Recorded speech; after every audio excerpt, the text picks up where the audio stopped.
વસરામભાઈ કીધું કે છેલ્લા વખતા પણ સામે વાળાની કેપેસિટી જોવી પડે કે નહીં? કેપેસિટી છે? એકવાર બેનને હાથની મુઠ્ઠી વાળી જય બોલાવીએ તો ખબર પડે. જય જવાન, જય જવાન. હવે બરોબર છે. બધાના નામ નથી બોલતો પણ મંચસ્થ આપણા તમામ આગેવાનો સમગ્ર ગુજરાતના ખેડૂતોની જે તકલીફ છે, પીડા છે, જે દર્દ છે, એના માટે લડવાના સંકલ્પ સાથે નવા વર્ષમાં આવેલા આપ સૌ મારા વડીલો, ભાઈઓ, બહેનો અને સાથી યુવાન મિત્રો અને પત્રકાર મિત્રો, મારી વાતની શરૂઆત કરું એ પહેલા થોડા દિવસ પહેલા હળદર ગામે જે રીતે એક પૂર્વ નિયોજિત રીતે તોફાન કરવામાં આવ્યો, તોફાન કરવા વાળા બહારના હતા, પથ્થરો પણ બહારના હતા, પણ જે માર મારવામાં આવ્યો છે, જે ગામના ખેડૂતો પર, ગામના સામાન્ય લોકો પર, મહિલાઓ પર, દીકરાઓ પર અત્યાચાર કરવામાં આવ્યો છે એને સખત શબ્દોમાં વખોડીએ છે. અને સાથે સાથે હળદર ગામના જે પણ લોકો પર ખોટો કેસ કરી અને આજે જેલમાં પૂરવામાં આવ્યા છે એવા તમામ લોકોને જેલમાંથી છોડાવવા માટે જે પણ કાયદાકીય લડત લડવી પડે, જે પણ મદદ કરવી પડે, જે પણ લીગલ ટીમની જરૂર પડે એ તમામ કોંગ્રેસ પાર્ટી સંપૂર્ણ રીતે મદદ કરશે એની ખાતરી પણ આપું. અહીંયા વોટ્સએપમાં હમણાં સોશિયલ મીડિયામાં એક મેસેજ આવ્યો કે ઇન્દ્ર એટલે ભગવાન ઇન્દ્ર, ઇન્દ્ર, નરેન્દ્ર અને ભૂપેન્દ્ર ત્રણેય ભેગા થઈને ખેડૂતોની પથારી ફેરવી દીધી. ઉપરવાળા તો રૂઠે, કદાચ આપણાથી કઈ ભૂલ થઈ હોય, નારાજ થયા હોય તો ભગવાન રૂઠે, પણ જે લોકોને આપણે મત આપીને સત્તા પર બેસાડ્યા છે, આ દેશના બંધારણે બાબા સાહેબ આંબેડકરે જે મતનો અધિકાર આપ્યો કે દરેક વ્યક્તિને એક મત, અને મતની કિંમત ક્યારે આંકી ના શકાય. દેશનો વડાપ્રધાન હોય એના મતની પણ એક કિંમત, અને કોઈ બોટાદનો સામાન્ય ખેડૂત હોય એના મતની પણ એક કિંમત. અને આ લોકોના મતથી જે સરકાર બને છે, એ ગાંધીનગરની સરકાર હોય કે દેશની સરકાર હોય, જે વડાપ્રધાન નરેન્દ્રભાઈ બન્યા છે, જે મુખ્યમંત્રી ભૂપેન્દ્રભાઈ બન્યા છે, એ કોઈ ડાયરેક્ટ ઉપરથી આવેલા નથી, પણ લોકોએ મત આપ્યો એટલા માટે બન્યા છે.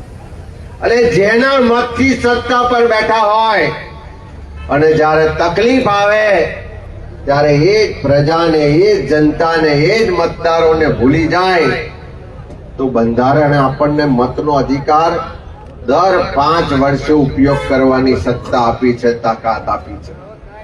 જ્યારે જ્યારે સત્તા પર બેઠેલા લોકો અભિમાનમાં આવી જાય, સત્તાના મદમાં આવે અને સામાન્ય લોકોને ભૂલી જાય તો જનતાને એટલી તાકાત મળેલી છે કે આવનારી ચૂંટણી આવે ત્યારે ગમે તેવો ચમરબંધી હોય તો એને ઘર ભેગો કરતા પણ આ જનતાને આવડે છે. અને આ ગુજરાતની જનતા 2027માં કરી પણ બતાવવાની છે. મારે તમને પૂછવું છે કે કોઈ ડોક્ટર હોય, એના દીકરાને પૂછીએ કે તારે ડોક્ટર બનવું છે, હા પાડે કે ના પાડે? હા પાડે ને.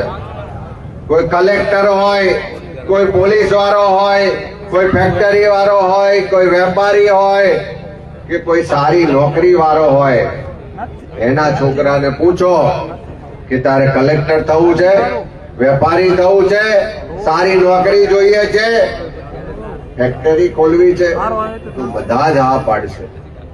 પણ આજે કોઈ ખેડૂતના દીકરાને પૂછો કે તારે આવનારા સમયમાં ખેતી કરવી છે, તો હા પાડશે કે ના પાડશે? એક સમય એવો હતો કે ખેડૂતને જગતનો તાજ કહેતા હતા. આખી દુનિયાનું પેટ ભરે છે એમ કરીને એને સન્માન આપતા હતા. આજે સમય એવો છે કે ખેડૂતનો દીકરો ખેતી કરવા માંગતો નથી. અહીંયા વાત થઈ કે જે કોંગ્રેસની સરકારોએ જે ખેત મજૂર હતા, ગણોતિયા હતા, એને ખેડિયાની જમીનનો કાયદો લાવીને સાતબાની નકલમાં નામ લખાયું હોય તો કોંગ્રેસની સરકારે લખાવ્યું. આજે આ સરકારે એ સાતબાની નકલમાંથી નામ તો કાઢી નખાયા, પણ જેનું સાતબાની નકલમાં નામ છે એ પણ ક્યાંક બેંકમાં નીચે બોજો બોલતો હશે, ક્યાંક કોકને ત્યાં ઉછીના પૈસા બોલતા હશે. એવી સ્થિતિમાં લાવી દીધા છે. મારે તમને પૂછવું છે કે આમાંથી ટેક્સ કેટલા લોકો ભરે છે? હાથ ઊંચો કરો તો. બધાય કહો છો, પણ હાથ ટેક્સ ભરતા હોય એટલા લોકો હાથ ઊંચો કરો. કોંગ્રેસની સરકાર હતી દિલ્હીમાં, જયારે 2008માં ખેડૂતોના 72,000 કરોડ રૂપિયાના દેવા માફ કર્યા, ત્યારે કેટલાક પૈસા વાળા લોકો, કેટલાક વેપારીઓ એમ કહેતા હતા કે ટેક્સ અમે ભરીએ છીએ, અને આ કોંગ્રેસની સરકાર આ ખેડૂતો પાછળ, ગરીબો પાછળ આ પૈસા લૂંટાવી દે છે.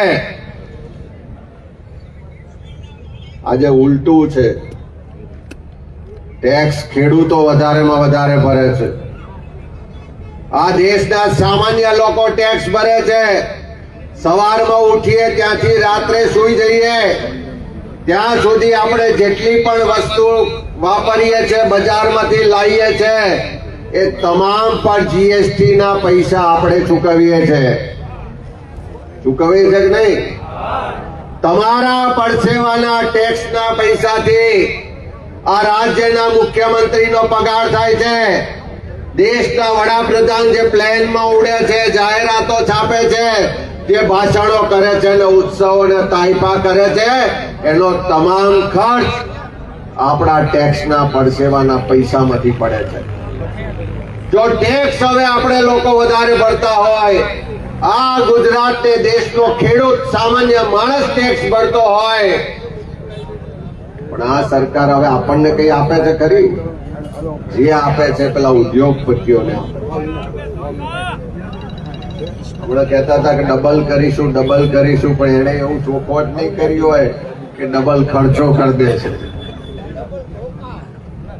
ડબલ ધોકા મારીશું એમ. એટલે બધી જ રીતે જયારે સરકાર આપણી વિરુદ્ધની હોય, હમણાં તુષારભાઈ પરિપત્ર વાંચતા હતા, ગાંધીનગરમાં સરકાર કોની છે? ભાજપની છે. દિલ્હીમાં સરકાર કોની છે? જિલ્લામાં સરકાર કોની છે? અને આ તમારા વાળી એપીએમસી માં સત્તા કોની છે? તો પંચાયત થી લઈને પાર્લામેન્ટ સુધી બધી જ જગ્યાએ એક જ પક્ષના લોકો હોય, તો પરિપત્ર કઈ મહેસાણામાં થયો હોય ને બોટાદમાં ના થયો હોય એવું તો હોય નહીં. તો પરિપત્ર કરવા વાળા લોકો પણ એ જ છે, અને પરિપત્રનો અમલ નહીં કરીને લૂંટવા વાળા પણ એ જ છે. મારે અભિનંદન આપવા છે પ્રતાપસિંહ ને બીજા મિત્રોને કે આ ખરડા સામે સૌથી પહેલો જો અવાજ કોઈ ઉઠાયો હોય તો આ કોંગ્રેસ પાર્ટીના કાર્યકરો ને અહીંના ખેડૂતોએ ઉઠાયો હતો. બહારના લોકો તો આયા, ભાષણો કરવા આયા, ઉશ્કેરવા આયા, અને ઉશ્કેરીને ભાષણો કરીને પેલા વિડીયો ને મીડિયામાં આવીને પાછા ભાગી ગયા. મારી આપ સૌને વિનંતી છે, ગઈકાલે જ અમે મુકુલજી ને બધા જ લોકો રાજકોટમાં હતા, પત્રકાર પરિષદ ભરીને કીધું છે કે જયારે ઉપરવાળો રૂઠ્યો હોય, કમોસમી વરસાદ થયો હોય, આ માવઠાના કારણે આખા ગુજરાતના ખેડૂતો આર્થિક રીતે પાયમાલ થઈ ગયા છે. ઉભો તૈયાર પાક આજે પાણીમાં તણાઈ ગયો, સંપૂર્ણ રીતે નાશ થઈ ગયો. આખા વર્ષની મહેનત આજે પાણીમાં ગઈ છે. ત્યારે સરકાર પાસે માંગણી કરીએ છે કે તાત્કાલિક સર્વે કરાવો અને કોઈ વળતર નહીં પણ સ્પેશિયલ પેકેજ જોઈએ. જેના ખેતરમાં જેટલું નુકસાન થયું છે એટલા પૈસા સામે જોઈએ એની માંગણી પણ કરીએ છે. સાથે સાથે આ ખેતી કરવા માટે બેંકોમાંથી લોન લીધી છે. આ પરિસ્થિતિમાં હવે હપ્તો ભરવાના પણ પૈસા રહ્યા નથી. ત્યારે એવા સંજોગોમાં માંગણી કરીએ છીએ કે આખા ગુજરાતમાં જે પણ ખેડૂતોએ આ વર્ષની લોન લીધી છે એ સંપૂર્ણ લોન માફ થવી જોઈએ એ આજે માંગણી કરીએ છીએ. સાથે સાથે અહીંયા વાત થઈ, પૂજાભાઈ ઓડિયો સંભળાયો કે પ્રધાનમંત્રી ફસલ વીમા યોજના કરોડો રૂપિયા આપણે પ્રીમિયમ ભરતા હતા, એની સામે વીમો તો નહોતો મળતો પણ પેલી ખાનગી કંપનીઓ કરોડો રૂપિયા લઈ જતી હતી. અને આ સરકારે છેલ્લા 6 વર્ષથી આ યોજના બંધ કરી. અમે બધા જ લોકો વારંવાર વિધાનસભામાં લડ્યા છે, વારંવાર એના માટે માંગણી કરી છે કે રાજ્ય સરકાર એના પોતાના બજેટમાંથી પાક વીમા યોજના ચાલુ કરે, જેથી કરીને ગમે ત્યારે વરસાદ પડ્યો, કોઈ કુદરતી આફત આવી, વાવાઝોડું આવ્યું, કંઈ પણ થયું અને ખેડૂતોને નુકસાન થાય ત્યારે બિચારો બાપડો થઈને આજીજી ના કરવી પડે, વળતર માટે સહાય માટે આંદોલન કે વિરોધ ના કરવો પડે. પણ રાજ્ય સરકારની પાક વીમા યોજના હોય તો આ ગુજરાતનો ખેડૂત એને જરૂરી પ્રીમિયમ આપશે, પણ જરૂર પડે ત્યારે એને વીમો મળવો જોઈએ. એટલે સરકાર પાસે માંગણી કરીએ છે કે તાત્કાલિક ગુજરાતમાં પાક વીમા યોજનાની શરૂઆત કરવામાં આવે. ખોટી જમીન માપણીઓ થઈ છે, ભાઈ ભાઈ વચ્ચે ઝઘડા થયા છે, કરોડો રૂપિયાનો ભ્રષ્ટાચાર થયો છે. ત્યારે એ પણ માંગણી કરીએ છે કે આ ખોટી જમીન માપણીને તાત્કાલિક રદ કરવામાં આવે.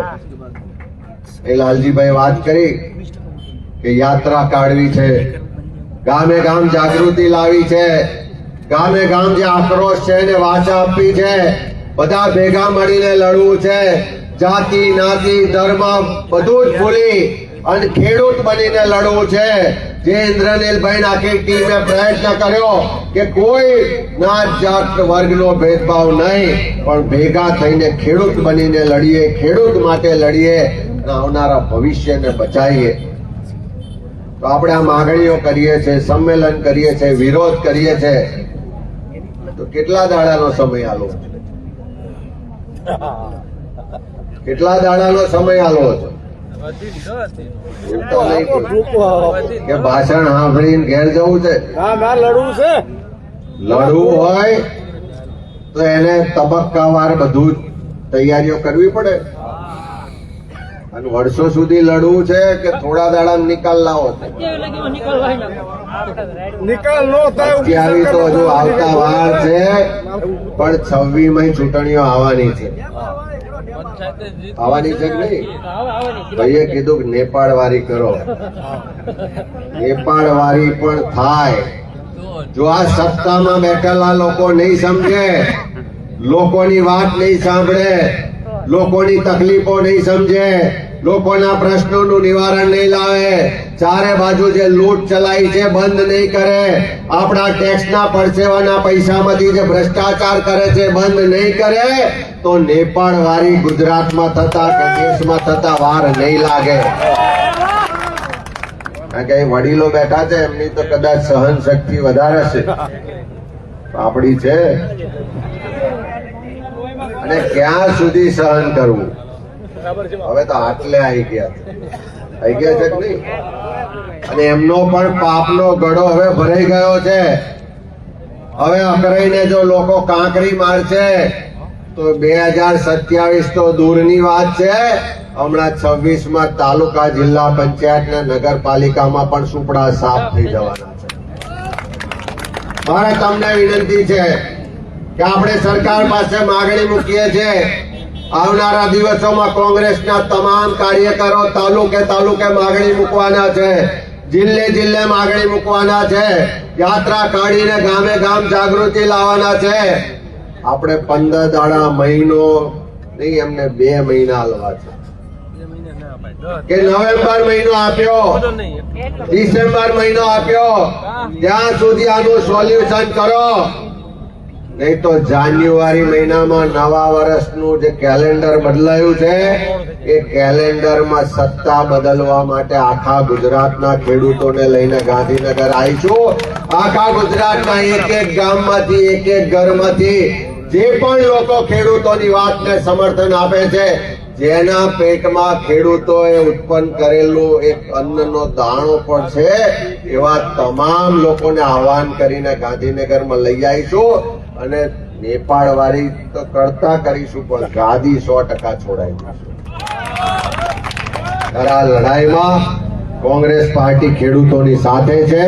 હંમેશા કોંગ્રેસની નીતિ રહી છે કે કોઈ મુદ્દે રાજકારણ કરવાને બદલે, કોઈ ભાષણો કે પબ્લિસિટી કરવાને બદલે, પોતાની વાહવાહી માટે કોઈનો ભોગ લેવાને બદલે લાંબા ગાળાના આયોજન સાથે લડવું છે અને પરિણામલક્ષી લડત લડવી છે. ત્યારે સૌ સાથે મળીને આ લડત લડીએ એ વાત સાથે ઇન્દ્રનીલભાઈ ને બધા જ વસરામભાઈ, આખી હિંમતભાઈ થી માંડીને રમેશભાઈ, શીલુ, રમેશભાઈ, મેન ને બધી જ આખી ટીમને અભિનંદન આપું છું કે આખા ગુજરાતમાં એક નવી લડાઈ લડવા માટેની દિશા અને સંદેશ આપ સૌએ આપ્યો છે. ત્યારે બધાનો ખૂબ ખૂબ આભાર. જય જવાન, જય કિસાન.